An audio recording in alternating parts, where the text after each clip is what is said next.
Alors, bonjour tout le monde et bienvenue à notre session cet après-midi. J'espère que vous avez eu un excellent dîner avec des interlocuteurs excellents, dont le ministre et Margaret Faux. So like I mentioned, we're cheating a little bit. We were supposed to start at 12:45, but I feel like we have some keynote speakers here ready to go and some important information to share with all of you. So hope that's okay that we're cheating a little bit by 5 minutes. But hopefully we'll have time for interesting exchange and dialogue and getting all your questions in, because this is an important topic this afternoon. Before I start, I do want to acknowledge that we are today coming together and learning together on the traditional ancestral, sorry, my French kicking in, territorial lands of the Mi'kmaq, and very grateful to come together and learning all together about this important topic around homelessness. Je sais qu'on n'a pas de traduction simultanée aujourd'hui dans la salle, mais ça va nous faire un grand plaisir de prendre vos questions dans la langue de votre choix, donc n'hésitez pas. Je serai votre modératrice aujourd'hui. Donc, pour ceux et celles qui ne me connaissent pas encore, Nadine Leblanc, première vice-présidente de la SHL, and I am responsible at CMHC for advising on policy matters across the housing continuum. So working alongside, of course, our new minister, but we do a lot in our team, a lot of research. We work with StatsCan on data and a market insight, and this topic is so relevant to what we do at CMHC and the limitation that we have in some of our tools, and I know some of our panelists will talk about that today, and the importance to recognize those limitations, because at the end of the day, we are serving people on the ground, marginalized population, and we do need to recognize and understand the need in order to evolve our thinking and our advice around policy. And so without further ado, we will welcome our first panelist with an S, because we're doing this jointly. Our first presentation will explore core housing need, what it is, and why it matters. Here to lead the presentation is Samantha de Bologna, and Samantha is a policy lead at Maitri. She is joined by Caitlin Schwan, the executive director of the Women National Housing and Homeless Network, and a senior researcher at the Canadian Observatory on Homelessness. So over to you.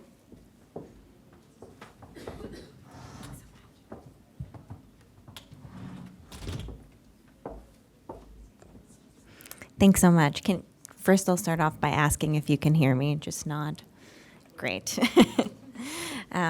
So thank you so much for having us. Today, I'm just going to talk a bit about one of our main metrics of housing need. In this session, you'll hear from various people about what it means to measure housing need and what it could look like. So the first part is talking a bit about our main metric, which is core housing need. If you've heard of it, it was created by the Canada Mortgage and Housing Corporation. It's reported by Statistics Canada, and it's kind of our main measure of housing need in terms of quality and cost. CMHC refers to it as a two-stage indicator. So the first step is determining whether someone falls under the categories either of adequacy, suitability, or affordability. And when we're talking about adequacy, it means that the household is not in a state of major repair. When we talk about suitability, it means that there are enough rooms for a number of people and makeup of the household. And affordability means that you don't have to pay 30% or more of your before-tax household income in order to afford your housing. The second step is making sure that you wouldn't be able to afford an acceptable alternative in your area. So that means that there isn't another available unit in your area, whether you're a renter or homeowner, that costs more than 30% of your before-tax household income, and that again meets those elements of adequacy, suitability, and affordability, which make up acceptable housing. And in order to determine that, the CMHC and StatsCan uses various information. You will probably see the most commonly used source of information is the census. So every 5 years, they report on the number of people and the incidence of core housing need. There's a new survey called the Canadian Housing Survey, which really delves deeper into the experiences and the people that are experiencing core housing need. the Canadian Income Survey, which has more information on incomes, as well as the CMHC's annual rental market report, which has more information on what the median market rent is in a particular area. Here's a bit more info in case you're wondering on each of those elements of core housing need. So again, acceptable housing is all three of those terms, but if your housing doesn't meet one of them, then you fall into core housing need. Adequate housing is, again, not in need of major repairs. That's defective plumbing or electrical wiring, structural repairs. Suitable housing, again, sort of like the overcrowding rate, and then affordable housing is about how much money that you're spending in proportion to your income on housing costs. So now that we have kind of a base understanding of what core housing need, we can delve into who is facing core housing need. So according to the most recent census data, so for 2021, there was about 1.5 million Canadian households who lived in core housing need as reported by Statistics Canada, and that's an overall rate of about 10.1%. So that is actually a decline from the last census, which was 2.6 percentage points higher, or 12.7%. And you might be wondering why there was such a major decline, considering all of the things that we've been hearing on the ground about people experiencing homelessness and not being able to afford their rent or mortgage. That's mainly because during the COVID-19 pandemic, people received CERB, Canada Emergency Response Benefits, other types of temporary income supports, which temporarily raised their incomes, making their housing costs look a bit lower than might have been previously the case. So the decline that you're seeing, it's important to note, is kind of a reflection of the overall policy and macroeconomic landscape rather than people's housing circumstances actually improving. And some individuals and communities are also more likely to experience core need than others. So the first stats was the aggregate. StatsCan also does go into a bit more of differences based on your circumstance. So for renters, they're nearly 4 times more likely than homeowners to be in core need, particularly in downtown centers. Households who are not in couple families, so that means if you're a single person or you're a lone parent household, you are more likely to experience need than a couple family. Households who are led by women, include people with disabilities, or are racialized, tend to experience higher rates of core housing need compared to the general Canadian population. As well, more recent data from StatsCan has looked into Indigenous peoples' rates of core housing need. However, keep in mind that the way that they're certain Indigenous people, so they would exclude people living on reserve and those who are paying through a band arrangement, it looks at their overcrowding and the adequacy of their housing, and they're more likely to experience both things compared to non-Indigenous population. And here's just an image that Statistics Canada has recently published, which shows some of those main stats that I just listed there. What you'll also see too in the left-hand corner is that households who are living in core housing need actually tend to experience one challenge rather than all three. So over 3/4 of them are experiencing unaffordability, that's where the money sign is, and a much smaller proportion are experiencing unsuitable housing or inadequate housing only.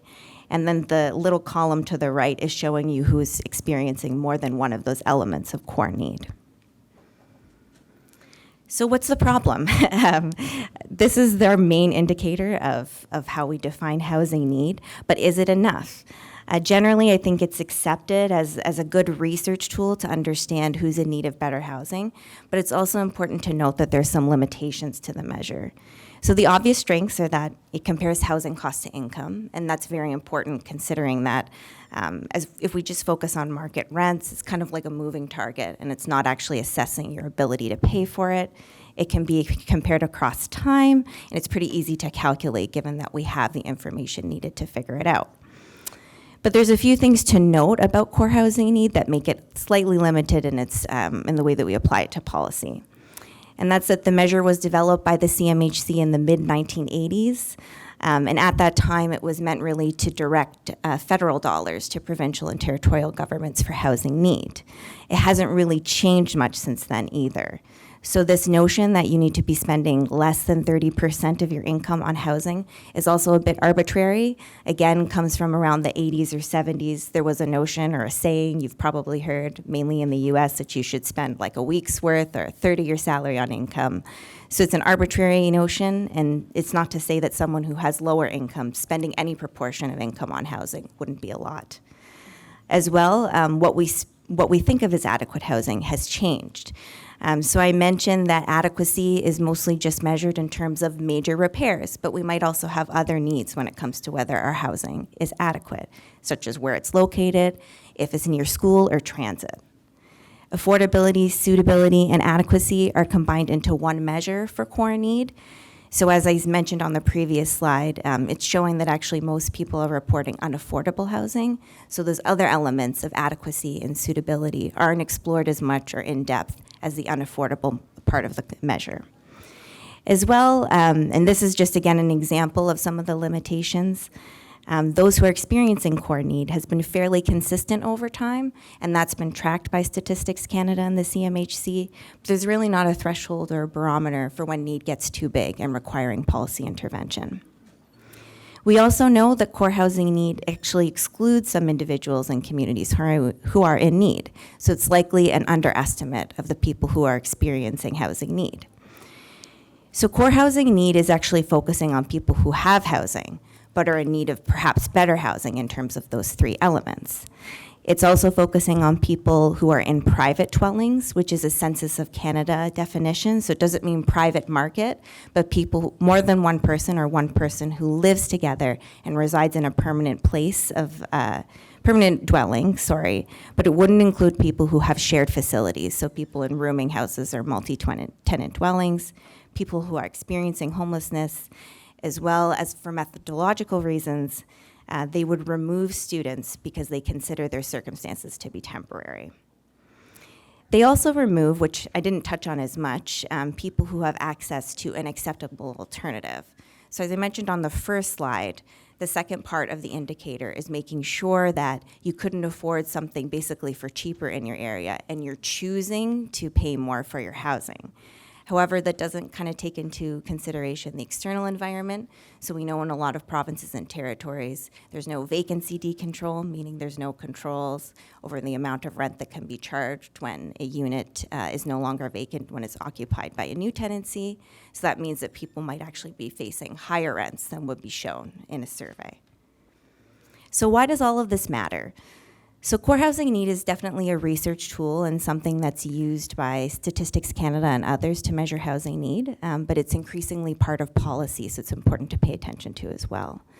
And as I mentioned, historically, it was created and used to allocate federal dollars, but now the federal government is actually using it to measure the progress of its national housing strategy. So one of the goals is to lift 530,000 families from core housing need. So it's important to understand what it is, who it's counting, and who it's not. It's also increasingly used as a program eligibility tool. So for example, there was recently a one-time top-up to the Canada Housing Benefit. It was $500. And in order to be eligible, you had to attest that you paid 30% or more of your before-tax income on housing costs. So that means that it was a direct eligibility indicator to be able to receive the benefit. In addition, for some people who are receiving rent geared to income financial assistance, it's embedded in the formula. Other kind of financial assistance for housing, like the Canada Housing Benefit, will pay the difference between 30% of your income and the average market rent in the area.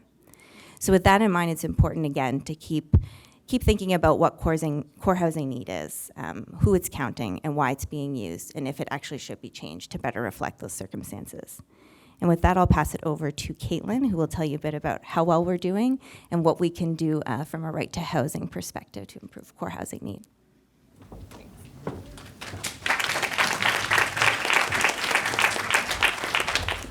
Hi, everyone. This is so fun. We have like all the data and policy wonks in one room.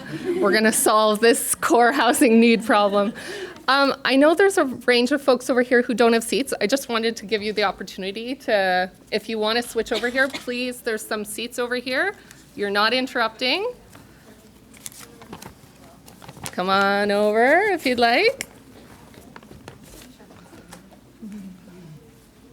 Okay, perfect. So I'm just very briefly, we don't have a ton of time, wanted to touch on this question of how are we doing in terms of addressing core housing need? Are we actually making progress?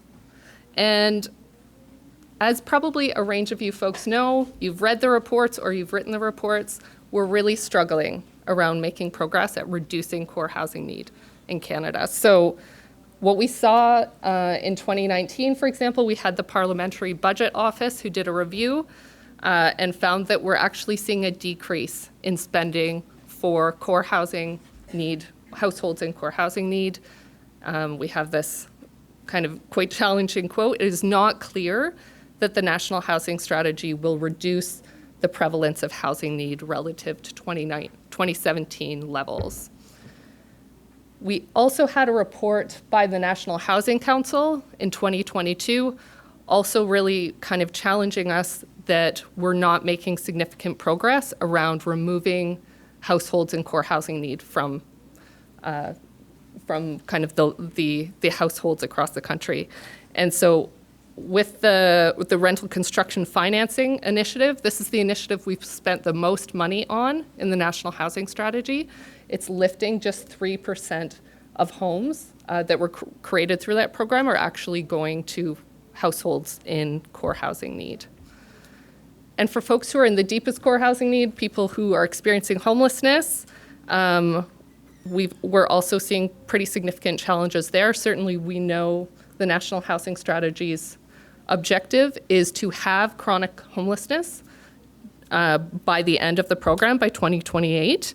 But as you see from this quote, the Auditor General did a report and found we don't really know if the efforts are going to improve housing outcomes for folks in chronic homelessness or experiencing homelessness.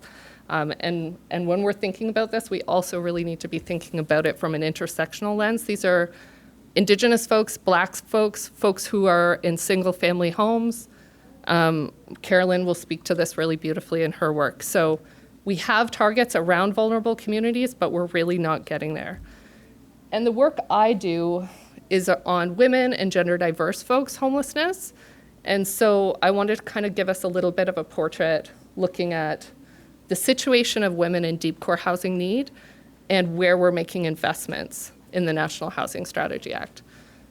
So rental construction financing initiative, again, that's 40% of the funds in the National Housing Strategy are being put there. The affordability criteria is really, really relaxed here. So developers only need to invest in 20% of their units being affordable units, and that affordability criteria is 80% of median income for households in the area. And what we know from research is that if you tie rents to the median household income of an area, it really doesn't reflect poor households' ability to pay. It just doesn't. So for example, in Ottawa, the median household income is around $115,000 a year. So for a lot of the folks that all of us work with, they're not being reached by this program. And certainly in our work with women, we did the largest survey on women's homelessness in Canada last year. And we asked folks, how much could you pay for rent? Mostly people said a few $100s. A lot said nothing. I could pay nothing. And so when we look at where we're putting a lot of our investments and who's in greatest need, there is a serious mismatch there when it comes to some of the National Housing Strategy programs. And this, I think for a range of reasons, isn't just a policy issue, it is a human rights issue.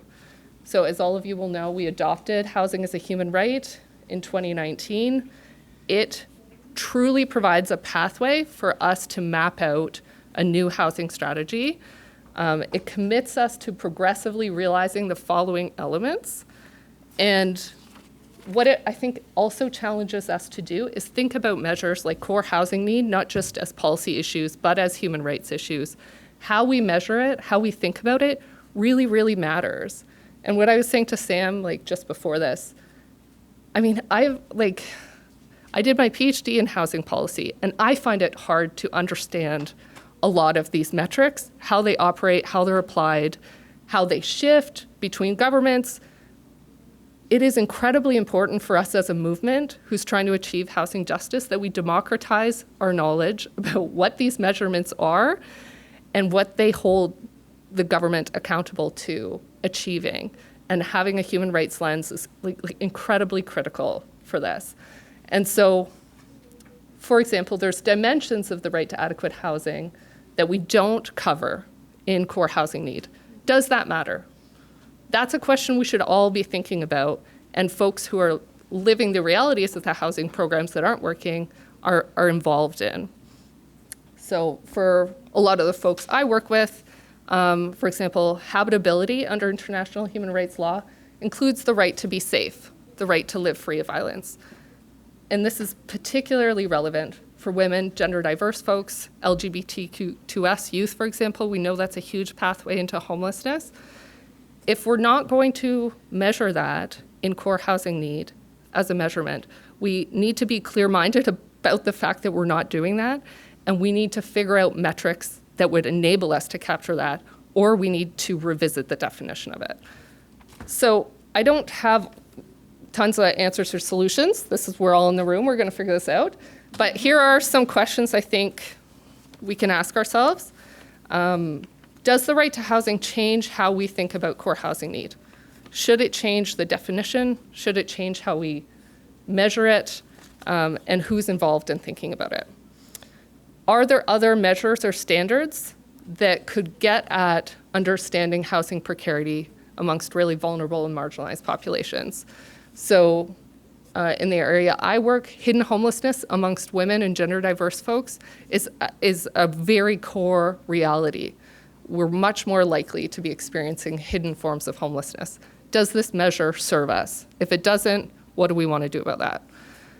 And then to the point that was raised earlier by Sam is, how do we ensure that these metrics and measurements and definitions are reflecting the human rights standard that we're spending the most money on folks who are in the greatest need? The National Housing Strategy Act is not, it's not just a policy objective. It is supposed to guide all of our policy, period. So it gives us an opportunity, not just from a policy lens, but from a human rights lens, to think about metrics like core housing need and where we go from here. So thanks very much.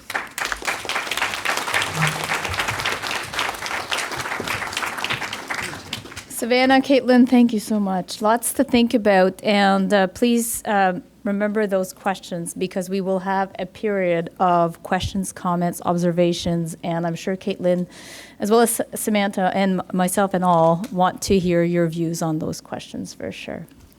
All right, our next up is in talking about those who aren't counted, and we've heard a bit about that. Those that are not counted don't count. Improving measurement of inadequate housing and homelessness. And this is a presentation that will be delivered by Carolyn Wiseman. And Carolyn is an expert advisor to the Housing Assessment Resource Tools, also known as HART. Over to you, Carolyn.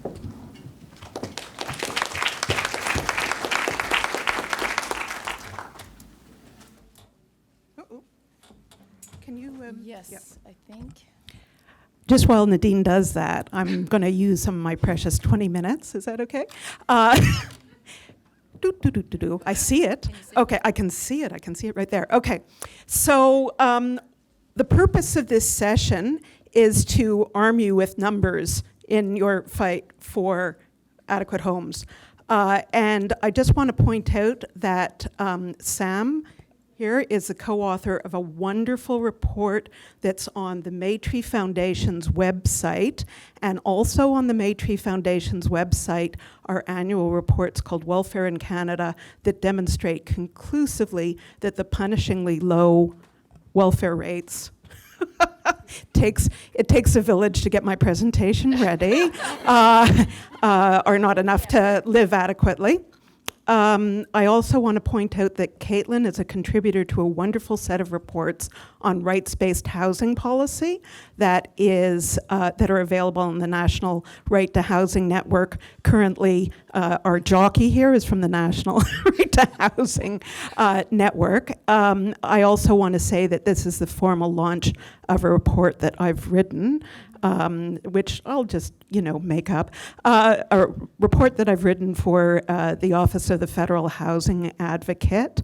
Emily's here representing the office today.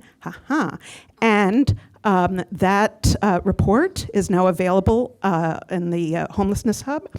And finally, we've mentioned HART, the Housing Assessment Resource Tools. There is information, certainly with core housing need broken down. You'll see some of the statistics on our HART website. Thank you so much, Sahar. Okay. You'll have to scroll. We'll figure this out. We'll figure it out. Okay.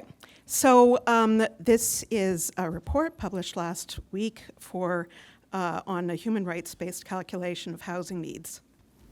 So if you go to... Yeah, there we we'll go. do it. Perfect. Okay, so HART, which is based at UBC, although I'm personally based on the unsurrendered territory of the Algonquin Anishinaabe people in the place colonially known as Ottawa. We help all levels of government with needs assessment of land for nonprofit housing, and acquisitions tools should you be lucky enough to live in a part of Canada that has an acquisition strategy. The advocate monitors the progress of the right to adequate housing in the National Housing Strategy, and this was intended, I was hired to take a look at a report that's gotten a lot of publicity that came out in June of 22 last year, and that called for 5.8 million homes to be built by 2030 in order to alleviate the affordability process. I was hired to take a look at the methodologies and to suggest an alternative rights-based methodology to look at housing need. It's important to note that the CMHC report didn't use core housing need, which is used in the National Housing Strategy and is, for all its faults, a rights-based measurement. It used average home ownership costs to calculate the housing shortage. So in that report, there's no mention of homelessness, core housing need, or the needs of low-income people or moderate-income households, despite or unlike most prior federal research and policy. Oh, that worked. Okay.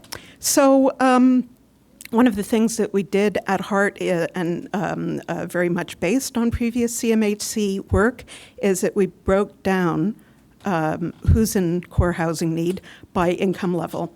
So if you are earning less than, or if your income is less than 20% of the area median income, so the income where you, in the place where you live, you're usually on some kind of fixed income like welfare, and you are can afford, for instance, in 2021, a maximum of $420 a month rent. And find me a place, even a rooming house room in Canada, for $420 a month. If you're low income, that's 21 to 50% of area median income. You're usually in minimum wage work. About 25% of Canadians earn within $3 of minimum wage. If you're moderate income, so up to 80% of AMHI, that's usually a starting salary.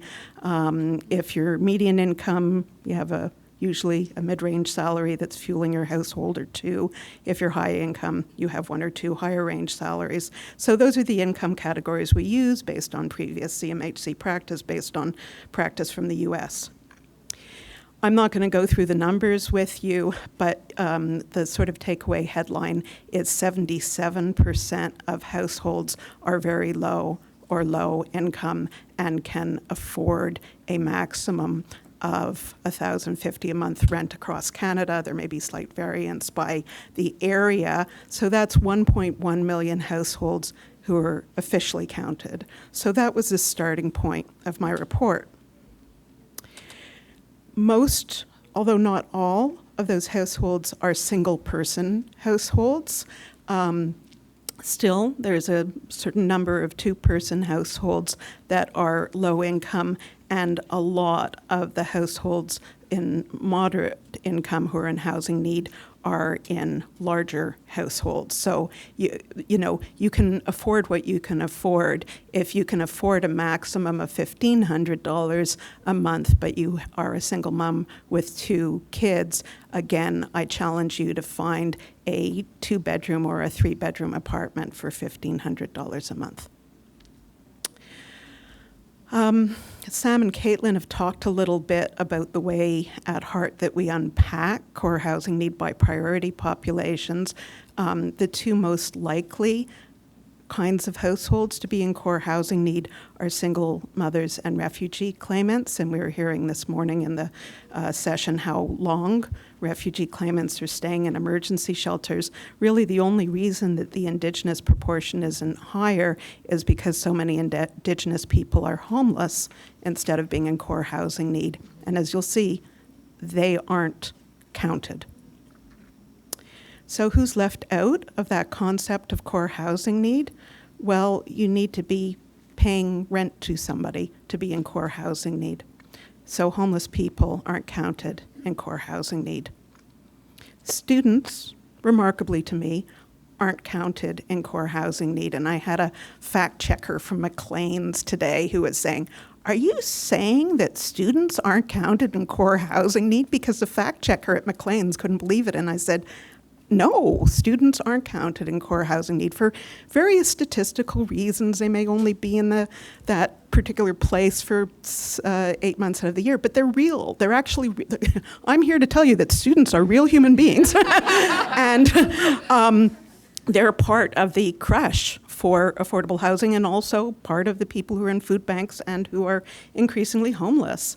If you're in a group home because you have, well, for whatever reason, because you have some kind of disability or some kind of need, if you're in long-term care, if you're in a health or correctional institution, if you are in a rooming house, you aren't counted in core housing need.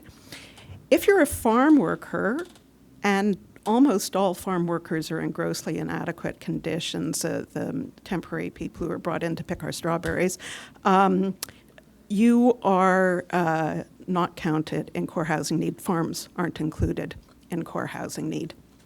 So that is an additional, and I'm being very conservative here, 1.9 million households, mostly low and very low income, who are in core housing, who are in housing need but aren't included in the census definition that's been used since 1991.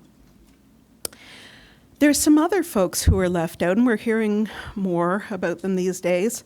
If you're living involuntarily as an adult with your family or your friends or your enemies due to lack of affordability, then the term used is suppressed household formation. And we know that the proportion of households that have unrelated roommates or are multi-generational have been increasing 45%, 54% since 2001. And it could be that families are tighter, yay. It could be that people are getting roommates because they're lonely, yay. But some of that is because there isn't affordability. And of course, there's suppressed local demand, and when you're looking at homelessness, it is an economic and environmental crisis as well as a moral failure. So households driving until they qualify for affordable housing, and this is a graph of kids under 5 in the Toronto Economic Region. They're not driving until they qualify. Their parents are. And it also ignores the need for a healthy vacancy rate, which basically doesn't exist in any Canadian city. So if you take the current core housing need deficit, which is 1.1 million, and then you take 1.7 million people experiencing homelessness, or 1.4 million of them are students, or people, 700,000 people living in congregate housing, many of whom, not all of whom, but many of whom are in inadequate housing for various reasons because it's unaffordable, etc. If you include a high level of population growth, which again, yay Canada, that's not a bad thing. The fact that we can't cope with it is a bad thing. You end up with a low income supply need. So we need 4.3 million homes They could be new, they could be acquired, they could be subdivided, costing less than $1,050 a month, adjusted for inflation to 2030. There's a current deficit of about 300,000 households who are counted in core housing need and who are moderate or median income. If you're moderate income, you can afford about, I think it's $1,680 maximum across Canada. If you're earning 120% of area median income, you can afford $2,500 a month across Canada. That didn't used to be a number that people would go, wow, it's really hard to find. It is now. And as I think it was Caitlin said, we just have to stop relying on area median rent, because in the 80s, when that first started being talked about, in the 2000s it started being used as the main measurement, median rent was affordable to moderate income people earning up to 80% of median income. Now, rents are unattainable, certainly in Toronto and Vancouver and many other cities, for people who earn twice as much as median income. So I call this the scary number report. I think you're starting to get why. So I do end up with this number that sounds absurd, really, and I fully accept that. There's a need for 9.6 million affordable homes in a decade. And by affordable, I mean affordable for people up to 120% of median income, because it's crept. We started off by not serving very low-income people and making low-income people's income worse. And then we cut non-market housing, so low-income people have to crowd in there. We don't even count students. And then it became an issue for moderate income people, and now it's an issue for middle income people. Where is it going to end? I do not know. So really, what you need to talk about is vastly increasing the rate of supply, but you have to start with the key rights-based question, which is who needs what housing, where, and at what cost? That's the question that needs to be asked by the federal government, by the CMHC, by StatsCan, by infrastructure. Absolutely, and I'm going to be talking on Friday about some of the policy implications, so I'm actually going to gloss over those. I'm not sure how I'm doing in terms of time, but I know Nadine will. Oh, I'm still okay? Good. That's unusual. I'm going to end with some recommendations of that report. So any follow-up report that talks about Canadian housing supply needs to prioritize the actual goal that's in an actual National Housing Strategy Act of progressively realizing the right to housing. It needs to include analysis by income categories. It needs to include a sense, and it will change over time with inflation, of maximum affordable monthly housing costs, of household sizes, so that people aren't being turned away because as a family of, say, 3-4 people, all they can afford is one-bedroom apartment or a studio. It needs to include a sense of priority populations, and as Margaret said in her wonderful keynote at lunchtime, cultural adequacy is a really important aspect.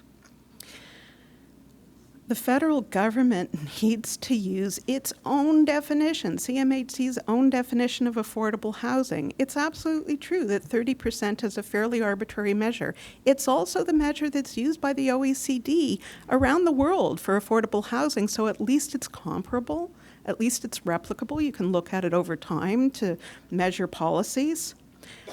And more importantly, even than measurement, the policies need to follow up, because what Sam and Caitlin were talking about is we've got these targets. We're going to eradicate chronic homelessness by 2030. How's that going? We're going to take 530,000 households out of core housing need. How about the policies actually work towards that target? We definitely need better evidence as soon as the 2026 census, which is being determined even as we speak, The last census included for the first time the conditions of Indigenous people on reserve. That hadn't been included until the 2021 census. We need to include students, even if in May they've moved somewhere else. We need to include homeless people. We need to include workers on farms. We're responsible not only for citizens, but anyone living in Canada. We need to include those in congregate housing in our calculations. And we do need to start thinking about an expanded version of core housing need that reflects our legal commitment to the right to housing. Accessibility is not included in core housing need. Location, being close to jobs and services, not included in core housing need. Tenure security, which you can measure. Canadian Housing Survey is measuring. It's not included in core housing need, and cultural adequacy isn't included in the definition right now. That, again, these are recommendations coming out of the report that targets, not just overall number targets, but targets by tenure, target by ownership, like non-market housing, targets by size and cost need to be part of this target making endeavor that the federal government, Ontario, BC, have taken on recently. And that it's okay for the federal government to set targets and link grants and transfers to ability to meet income-based targets. That in revising NHS programs, the federal government needs to focus on improving outcomes for those in greatest need and start treating seriously how you can work backwards from $1,000 a month or $1,500 a month or $420 a month, God help you, to make sure that everyone has a place to live. As Caitlin said, some people can afford to pay zero, but they still need homes. They still exist. So that's it. That's how to stay in touch with me. And thank you for listening.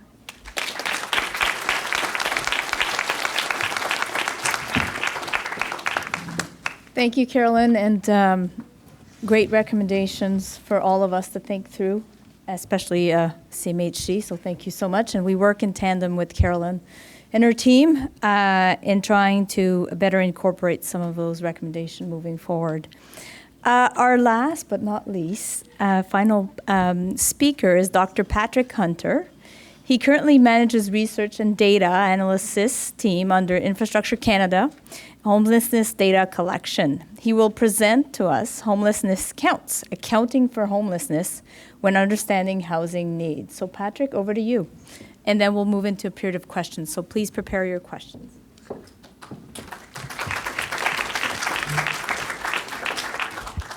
Hi, everyone. I'm just going to load up my presentation here, so bear with me. Oh, yes, it's a bit finicky. It's not a touch screen. Nope. You have to really click. There we go. All right. I'm just adding my fingerprints to the screen here. All right. So my presentation is a bit of a change of track. I'm going to be talking mostly about homelessness, so accounting for homelessness. Okay. So homelessness is, as mentioned by previous presenters, not counted in core housing needs statistics. And you'll have noticed in Carolyn's presentation, the number of people experiencing homelessness ranged from, I think it was 35,000 to over 235,000. So there's a lot of range of uncertainty about how many people are experiencing homelessness in Canada.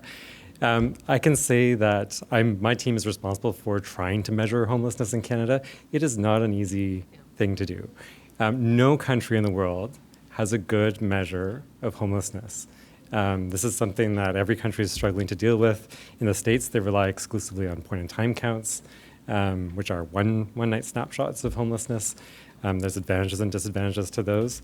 So I'm going to be talking a little bit about the data sources that we have to measure homelessness, some of the pros and cons of those data sources, how they might be able to complement one another, and then some work that we're doing now to try and improve on what we already have. So what is homelessness? I don't think I need to explain homelessness to this audience. You all know. But just for a reference point, I've taken a bit from our Reaching Home definition of homelessness, just one of the lines from that. but wanted to focus on the systemic and personal factors that influence rates of homelessness or the experience of homelessness. So lack of affordable and appropriate housing is first on that list. There's some interesting research that's been done in the US.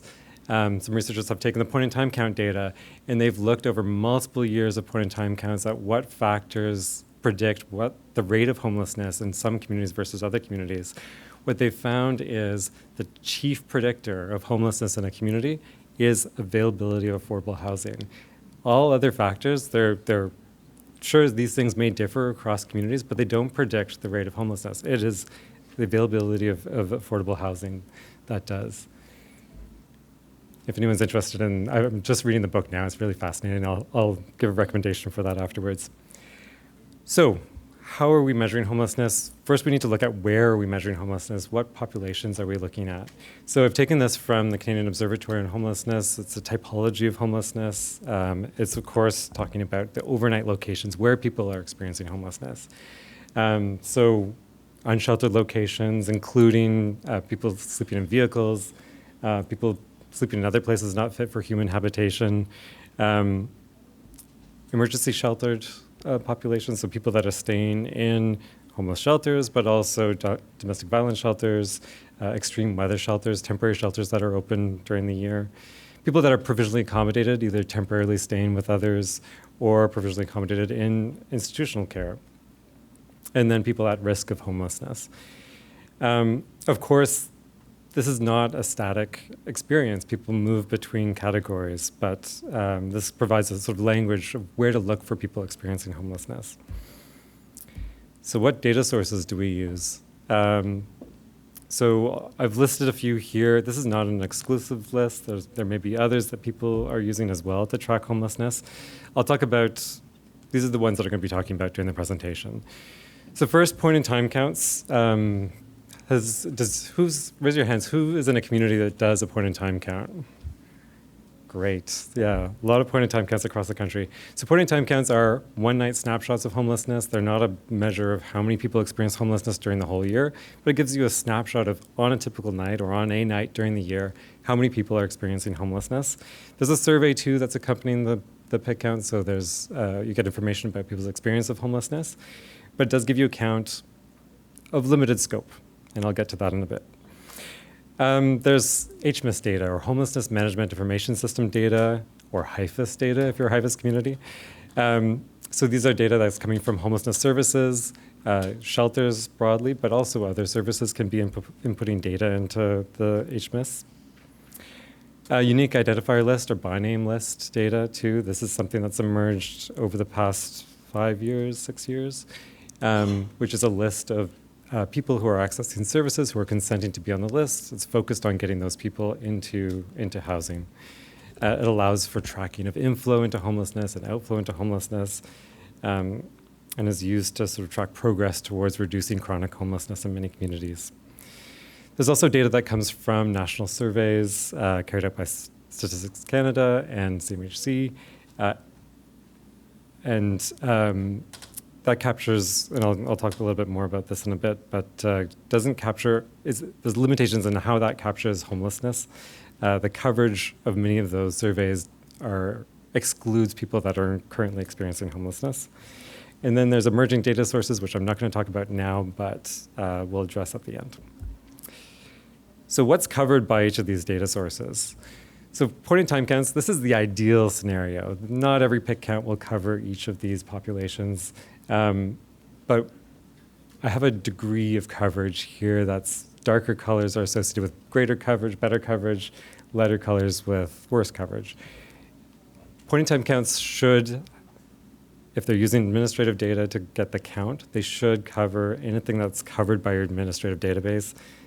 That's in the dark colors there. So sheltered populations, maybe some populations that are provisionally accommodated. And then the coverage of unsheltered areas is really going to depend on the quality or the coverage that's done of unsheltered areas within the community. This can range from known locations approaches where people go out to where people are already known to be experiencing unsheltered homelessness, to a sampling methodology where different census tracts are covered well, completely covered, and then an estimation is done at the community level. I don't think any communities do a complete coverage of every single street in the community, but so that this will always be an undercount. It's never going to be a complete count. People in vehicles, of course, and in other spaces not fit for human habitation are unlikely to be covered as well. Administrative data, so will be covered where there are services providing data into this administrative data system. So in most communities, that includes the shelters, can also include temporary shelters, hotel motel programs, transitional housing might be inputting data into this. We hope that more and more communities are adding outreach data into the administrative data system so that there'll be some coverage there. But again, it's who's been encountered, who's accessing services from that outreach team. Domestic violence shelters, in many communities, they have their own administrative data system. Some communities have integrated their data systems, but of course, there's concerns about privacy and security for clients in those systems. Unique identifier list, a lot of the same coverage that administrative data system can cover, although it can go beyond those administrative data systems. So in some cases, communities are adding people who are provisionally accommodated, staying temporarily with others onto their by name list. But again, it's not going to be a complete coverage. It's not a complete count of everyone experiencing homelessness who's temporarily staying with others. And lastly, national survey data. This is a mix. There's a number of national surveys. Some of them cover some populations, some of them cover other populations. The census covers people that are staying in shelters, but no one else. There's the survey of residential facilities for victims of abuse, which covers the domestic violence shelters, but exclusively.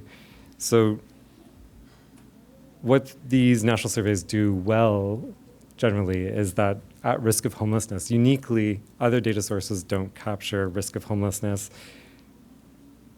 We've talked about the limitations of core housing need in this, so it's not a complete coverage of that risk of homelessness, but provides some indication. So when looking at data sources, you also have to consider the frequency that the data are collected. Some data are going to be more real-time than others. So administrative data can be as real-time as the data is entered, then it will be available for analysis, although it should be cleaned before used. Unique identifier list data is usually updated on a monthly basis. And then point-in-time counts happen, depends on the community, every 1 to 3 years. And national surveys, again, depends on the survey. Data quality is important to consider as well. And I've talked a little bit about this already, so I won't linger on this given time. Yeah, I've lots more to cover though. So I'll skip over this mostly, but generally data quality depends on rigor of data entry or rigor of data coverage. I'll leave it at that though. So how do we address the data gap? So looking at all of these sources together, there are still gaps in some of the populations that they never have that fully covered level of coverage, right? So what can we do to help improve with the tools that we have now? For unsheltered and sheltered populations, collect it in your HMIS, supplement with unique identifier list or by name list. There are always going to be services that aren't necessarily contributing data to your HMIS, so unique identifier list can help address those gaps. And then verify with the point-in-time count. The point-in-time count is just a snapshot. It's just a one-night snapshot, but you can see it should always be lower than, say, your unique identifier list data. Because unique identifier list, usually it's a 3-month period of activity. If someone doesn't show up for 3 months, then they're moved to inactive. Pick count is just a one-night snapshot, so it should always be lower. If your pick count is higher for unsheltered homelessness, for example, then something's missing from your unique identifier list coverage. We don't have good options for provisional accommodation, though. So unique identifier list is probably the best bet, but for now, knowing how many people are experiencing hidden homelessness, there's no data source that's available now that can help us answer that question. At risk of homelessness, again, there are national surveys that can help to provide some answers to this, but no data usually at the community level. So one thing that can help is having as comprehensive an HMIS as possible. So if you're using HIFIS or another alternative HMIS, trying to capture from point of each touch point on the system to exit from the homelessness service system will help capture a wider array of homelessness, a wider range of experience of homelessness. Capturing homelessness prevention and shelter diversion in your HMIS, tracking who's getting a unique identifier for those individuals will help to get at that risk of homelessness, people that have been on the verge of experiencing homelessness but then diverted from homelessness. But it still leaves us with gaps. So how does unsheltered homelessness fluctuate over time? How many people experience hidden homelessness? How many people experience homelessness in the health and correctional systems? For unsheltered homelessness, we've been working to increase the frequency of data collection for unsheltered homelessness. The national, so at the time it was the Homelessness Partnering Strategy, now Reaching Home coordinated the first national point-in-time count to get a first national estimate of unsheltered homelessness in 2016. That's given us estimates of unsheltered homelessness in participating communities, not really at the national level, but in participating communities in 2016, 2018. 2020 to 2022 was a bit of a mixed bag because of the pandemic, so pick counts happened over the course of that time. But we did have over 70 communities participate and contribute data to it. It was the largest participation. Over 40,000 people were identified experiencing homelessness, and many of those were experiencing, I think it was about a quarter that were experiencing unsheltered homelessness. So it is providing some data. It's still just the participating communities that are included, though. We are looking at moving to an annual enumeration. So this is going to increase the frequency. At least we'll have annual data. With the increases that we have seen of unsheltered homelessness over recent years, this is increasingly important to have more frequent data on how many people are experiencing homelessness in encampments, in unsheltered locations. Again, they're one-night snapshots, but it's better than the alternative, which is we don't have data on them. And then moving to a more comprehensive HIFIS system. So by including outreach and prevention and diversion, we hope to have greater coverage of people that are sleeping outside, but also people that are sort of touching the system briefly before exiting. What about hidden homelessness, and in particular homelessness in rural areas? So I mentioned before, there is no good data on hidden homelessness right now. This is, again, every country in the world is struggling with this. What Australia has done, interestingly, has been to use its census to measure hidden homelessness. In fact, all homelessness. They do every 5 years with the census, they do a complete count of homelessness.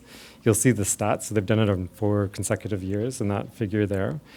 Right now, we're working with Statistics Canada to explore whether we can capture hidden homelessness in the national census. That's ongoing work. So, but the implication then, we would have our first national estimate of hidden homelessness.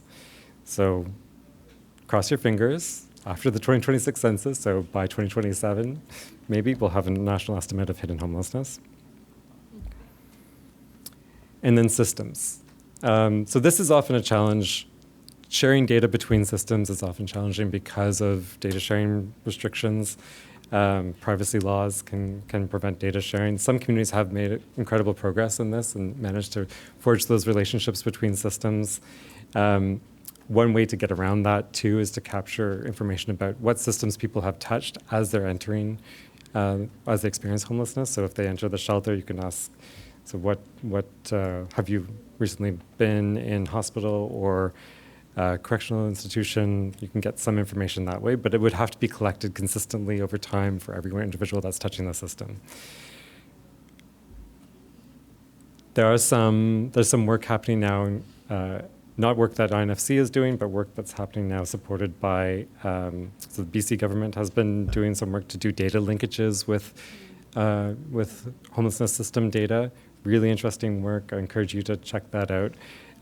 Right now, they're working with, because BC holds a provincial HMIS system, so they have access to identifiable, linkable data. They're able to link those data to other provincial data systems, such as social assistance, but also provides an opportunity or a potential to look into the health system data, correctional system data, et cetera. Right now, that's being done at the provincial level. It's not available at a community level, but it does provide a potential way forward.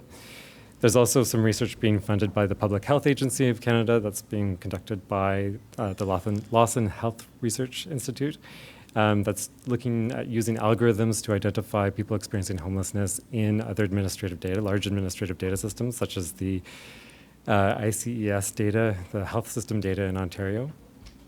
That also provides an opportunity potentially to identify homelessness in those other systems. Right now, those aren't available at the community level, but again, they do provide a potential way forward to getting access to systems homelessness data. And then just a last word on the importance of this for our national understanding. We know we track homelessness and primarily through the point-in-time counts and through the shelter data. So these are data, what I'm showing here is data from the National Shelter Study from 2017 to 2021. We're able to track the number of shelter users. This is just emergency shelters, permanent emergency shelters. It doesn't include domestic violence shelters. It doesn't include temporary shelters that are set up. What we know happened during the pandemic was that the capacity of the shelter system decreased, the permanent emergency shelter system. A number of factors contributed to that, the pandemic primarily, where shelters closed down, shelters staff were lost, and so shelters were not able to function, and shelters reduced their capacity in order to enable physical distancing. This meant that fewer people were accessing shelters in 2020 and 2021. But this doesn't represent a decrease in homelessness, we know that. So having more comprehensive national data is critically important for us to understand and to be able to track our progress in reducing homelessness and addressing the housing needs of people that are experiencing homelessness. So I'll leave it there. There's my contact information as well as my team's, and there's links. You'll get this, I think, afterwards. The deck is posted. There's links to our data snapshots and other reports that we've done. Yeah, so thank you.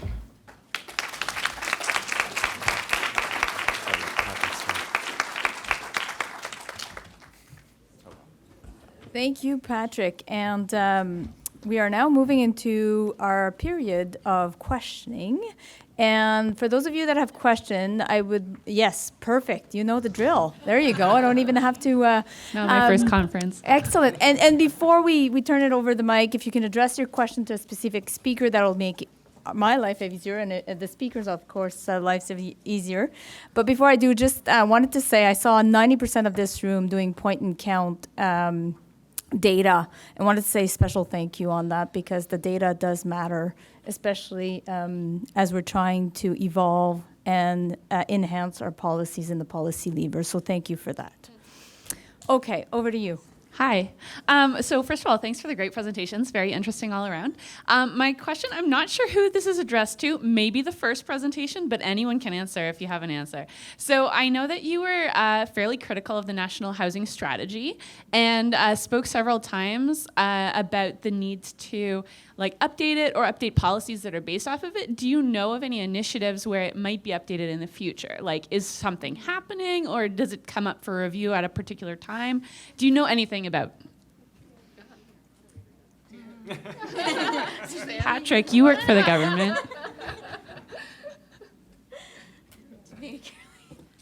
Sigh. This is working, right? Yes. Okay. So the National Housing Strategy is now a little over halfway through its mandate from 2018 to 2028.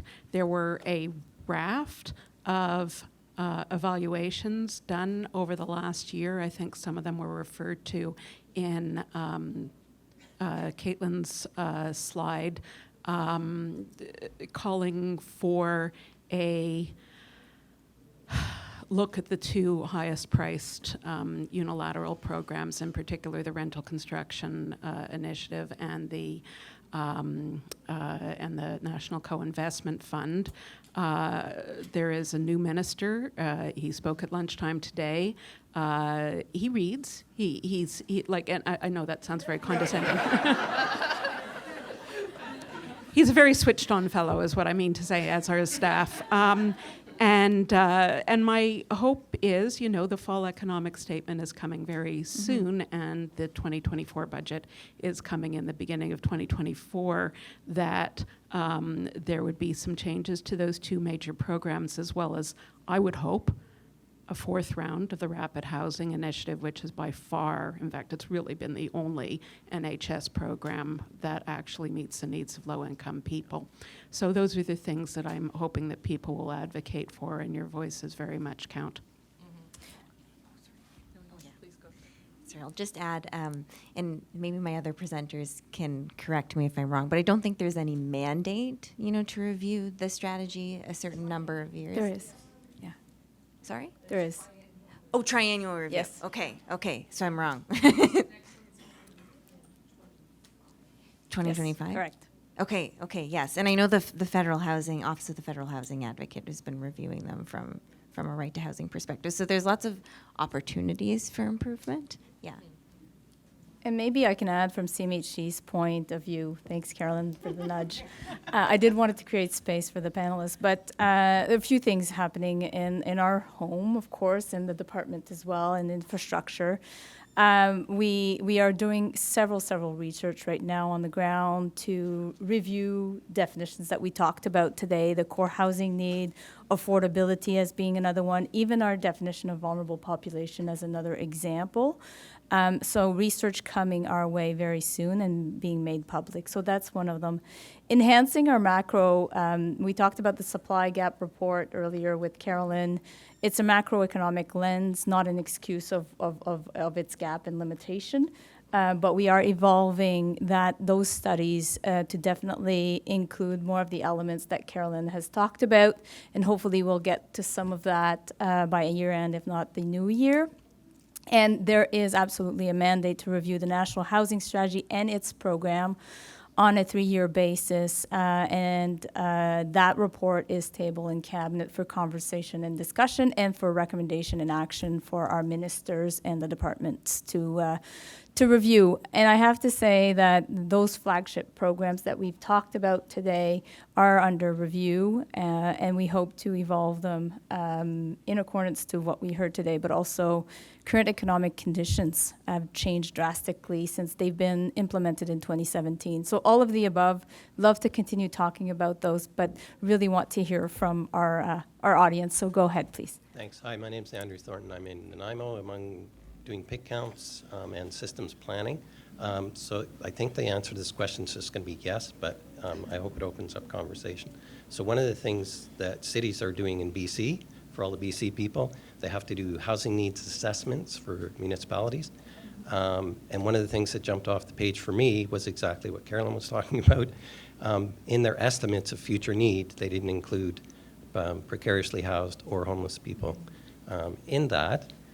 So my question is, and this I know if you've taught, are you saying I can take your report and use it to advocate for a change in the housing needs assessment right now and in the future?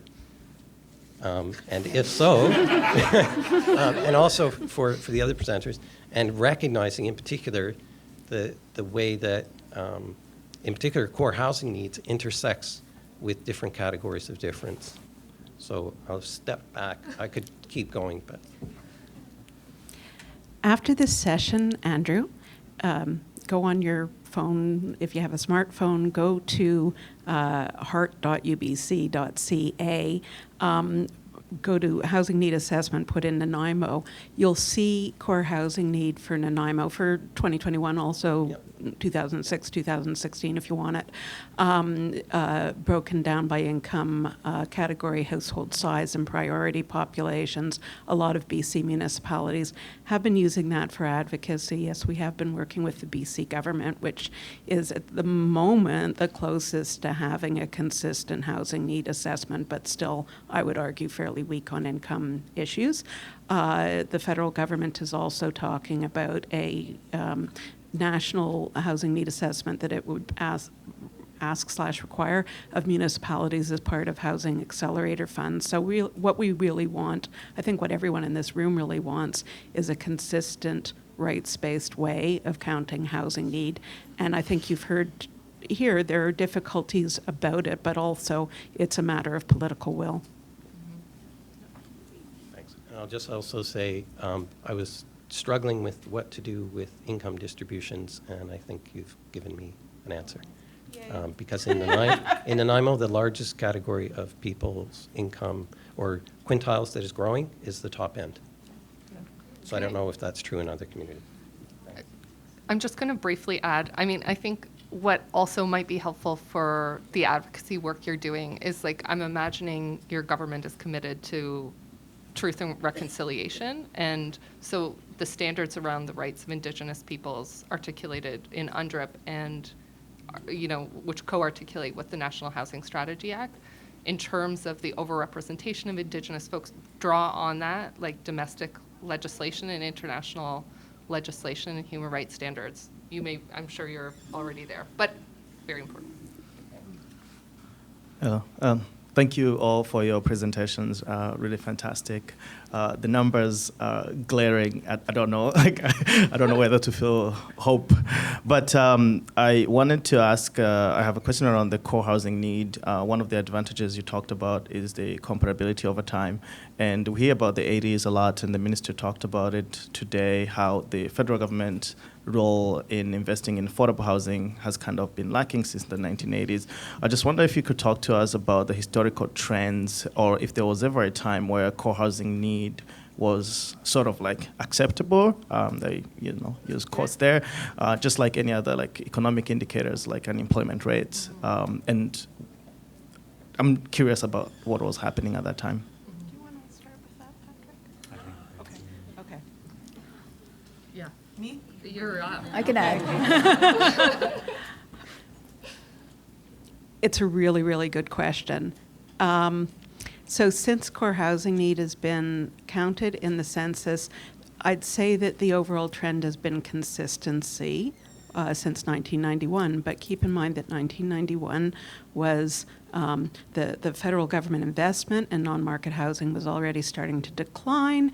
And really the purpose of core housing need, as Sam said, was to do allocations to provinces. So I think that, you know, you have a little bit of a natural experiment. What happens if nobody does anything about non-market housing? Core housing need doesn't get solved. There's some longitudinal point-in-time counts from Calgary that showed that homelessness started going way up in the 1990s as the federal government withdrew from non-market housing. And certainly there's statistics by Brian Clifford, for instance, who's with BC Nonprofit, that shows that nonprofit housing plummeted without federal leadership. So those are the sorts of longitudinal trends that I would look at. The CMHC report, which I didn't talk about very much, but it uses something called the median multiple, which is basically how much does a median home cost across Canada, and divide it by median income.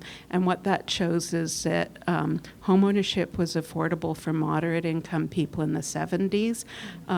It started becoming less affordable for moderate and middle income people as early as the 80s, and I can't really get into why, but there are reasons why. And now it's just absurd. Home prices would need to be a third of what they are across Canada, a quarter of what they are in Toronto, a fifth of what they are in Vancouver to be affordable to middle class people. So if you think I have scary numbers, take a look at the CMHC report, and then the question for me is, where do you start? Is it in middle income home ownership affordability, or is it in people dying on the streets? And I think the answer in this room would be pretty clear. Thank you. Michael Strapat, 5.5 years ago when I moved to where I live now in the beautiful Shuswap region of British Columbia, an unincorporated rural area with maybe 2,000 people, although slightly less since the fires. I discovered what the previous questioner said, which is the BC government requires local authorities to do housing needs assessments, and they actually give them money to do it. Now, the mistake they made was not in insisting that either Carolyn or Caitlin do the housing needs assessment, because they are uneven across the province. However, when we did ours in our little incorporated area, I was on the steering committee, unincorporated area. And there were two lessons that we learned out of it. One is that a lot of the big data sources don't exist for rural areas, where statistical invisible spots or something like that. So we can't do that sort of thing. And the other is, of course, that the kind of data we really want to know in terms of good housing is not being measured by anybody. And that picks up on your point, Caitlin, about the right to adequate housing and all of the dimensions. Issues like cultural appropriateness are obviously at the center in terms of Indigenous folk, but there are also many other people. We're accepting Syrian refugees in our area, and they want to have places where they can practice their faith, a common place in their housing. And another example, the cost of food in our area has gone up like it has everywhere in Canada, except it's gone up even higher because the two main highways that supply us were cut off a couple of years ago during landslide, and that was an excuse to raise food prices 400% to 500%, and they haven't gone back down again. So the affordability measures, even if they did exist, would not give a real picture of a local situation. And the same could be said in the north, although maybe they have better data up in the north, I don't know. Anyway, the two lessons that we learned, one is that in rural communities, the data is really hard to get. We are going to do a point-in-time count. Who knows what that's going to do? That's coming up in the next spring, I think. So we have trouble accessing good data for our area when they're and also we're not measuring it.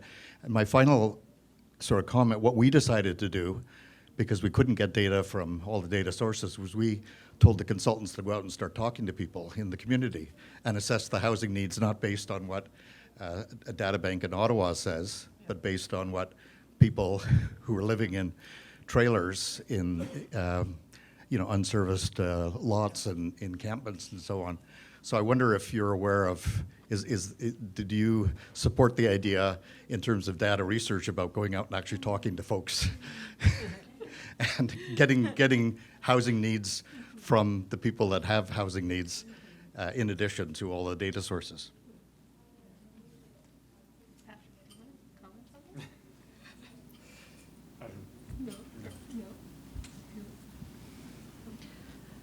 So if you like this panel, Michael is the reason for this panel indirectly. 40 years ago when I was a tenant in Parkdale, Toronto, my partner was getting beaten up by my landlord, and I called Michael. He was at Parkdale Community Legal Services. He helped me out. We got out of where we were. The police were no help whatsoever, and Michael has always been a mentor to me. I have absolutely nothing to say about qualitative versus quantitative approaches to counting homelessness. I just want to recognize and respect the amazing work of Michael Shapcott.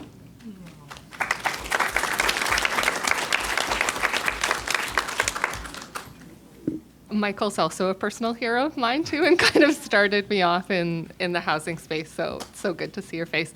I don't have a big maybe contribution to this question, but what I would say is in the work we've done with the Women's National Housing and Homelessness Network, peer outreach for data collection in terms of enumeration and understanding of needs has been so incredibly critical because of the hidden dimensions of it. And so I think it's incredibly important to be thinking about what works in different communities.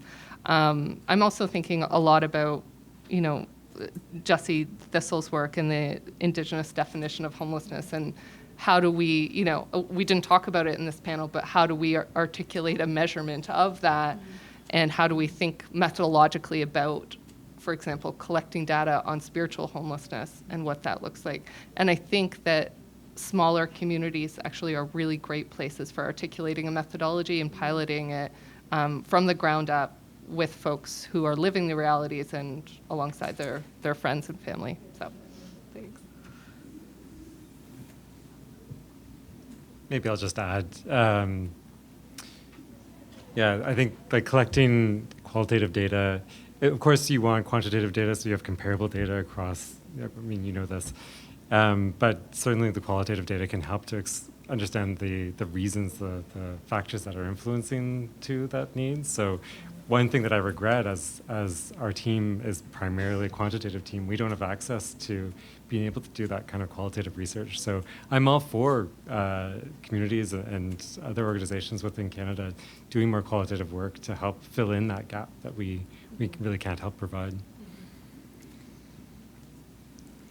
Hi, everyone. I'm sorry, this is very tall and I'm very short, so I'm going to go on my tippy toes. I'm Latanya. I'm from an organization called The Shift. I have a quick comment and a question. I'm hoping it's going to be a question. We'll see how that goes. So earlier in today's opening session, Mayor Savage made mention of a municipal engagement guidance made by the National Working Group on Homeless Encampments, which The Shift convenes. It's basically a consensus standard on how to address encampments across municipalities in a way that respects human rights. I have copies of that if anybody's interested. But why I mention that is because a lot of what was talking about today was data, and I had a question about how we're tracking the fatality of homelessness across Canada. How are we actually tracking the deaths that are arising because of homelessness and all the different factors that are accredited to that, and who's in charge of that, and what's the national consensus on that? If we're going to talk about you don't count unless you're counted. What about those who are losing their lives every day? How are they counted? How are we preventing that? How are we going to make any kind of solution to address homelessness if we don't know the fatality of it? And so I just wanted to, I don't know if that's a question, but I just wanted to put that out there and see thoughts. I can.